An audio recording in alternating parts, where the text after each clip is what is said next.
3 ನಿಮಿಷದಲ್ಲಿ ರಸ ಮಾಡೋದು ಹೇಳ್ಕೊಡ್ತೀನಿ. ಜೀರಿಗೆ ಮತ್ತು ಮೆಣಸನ್ನ ಕುಟ್ಕೊಳ್ಳೋಣ. ನೋಡಿ ಈ ಥರ ಕುಟ್ಕೋಬೇಕು. ಅದಾದಮೇಲೆ ಬೆಳ್ಳುಳ್ಳಿನ ಸ್ವಲ್ಪ ಜಜ್ಜಿಟ್ಕೊಳ್ಳೋಣ. ಒಣಮೆಣ್ಸಿನ್ಕಾಯಿ, ಕರಿಬೇವು ಮತ್ತು ಹುಣಸೆಹಣ್ಣ ನೆನೆಸಿಟ್ಕೊಳ್ಳೋಣ. ಹಾಗೆ ಒಂದು ಪ್ಯಾನಿಗೆ ಆಯಿಲ್ 3 to 4 ಸ್ಪೂನ್ ಹಾಕ್ಕೊಳ್ಳೋಣ. ಆಯಿಲ್ ಚೆನ್ನಾಗಿ ಕಾಯಿದ ನಂತರ ಸಾಸಿವೆ ಹಾಕ್ಕೊಳ್ಳೋಣ. ಸಾಸಿವೆ ಚಿಟಪಟ ಅಂದಿದ ತಕ್ಷಣ ಬೆಳ್ಳುಳ್ಳಿನ ಆ್ಯಡ್ ಮಾಡೋಣ. ಬೆಳ್ಳುಳ್ಳಿ ಹಸಿ ವಾಸನೆ ಹೋಗಿದ್ದಾದಮೇಲೆ ಒಣಮೆಣ್ಸಿನ್ಕಾಯಿ ಮತ್ತು ಕರಿಬೇವನ್ನ ಹಾಕ್ಕೊಳ್ಳೋಣ.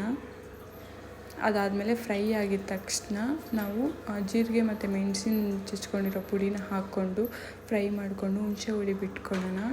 ಹುಣಸೆ ಹುಳಿ ಬಿಟ್ಟಿದ ತಕ್ಷಣ ನೋಡಿ ಈ ಥರ ಇದೆ. ನೀವು ಸ್ವಲ್ಪ ಕುದ್ದಾದಮೇಲೆ ವಾಟರ್ನ ಹಾಕ್ಕೊಳ್ಳೋಣ. ನಿಮ್ಗೆ ಎಷ್ಟು ಬೇಕೋ ಅಷ್ಟು ಹಾಕ್ಕೋಬೋದು. ನಾನು ಆಫ್ಟರ್ನೂನ್ ಮಾಡೋದ್ರಿಂದ ಸ್ವಲ್ಪ ಕಮ್ಮಿನೇ ಮಾಡ್ತಿದ್ದೀನಿ. ನೋಡಿ ಇಷ್ಟಾಗಿದೆ. ಇವಾಗ ಅರಿಶಿನ ಮತ್ತು ರುಚಿಗೆ ತಕ್ಕಷ್ಟು ಉಪ್ಪನ್ನ ಹಾಕ್ಕೊಂಡು ತಿರ್ಸ್ಕೊಳ್ಳೋಣ. ಮತ್ತು ಹಿಂಗು ಕಲರ್ಗೆ ಮತ್ತು ಹೆಲ್ತ್ಗೆ ಇಂಪಾರ್ಟೆಂಟ್ ಅಲ್ವ, ಸೊ ಅದು ಜೀರ್ಣ ಆಗುತ್ತೆ ಅಂತ ಹಾಕ್ಕೊತಿದ್ದೀನಿ. ನೋಡಿ ಕುದೀತಾ ಎಷ್ಟು ಸ್ಮೆಲ್ ಮತ್ತು ತುಂಬ ಚೆನ್ನಾಗಿ ಬರುತ್ತೆ. 3 ನಿಮಿಷದಲ್ಲಿ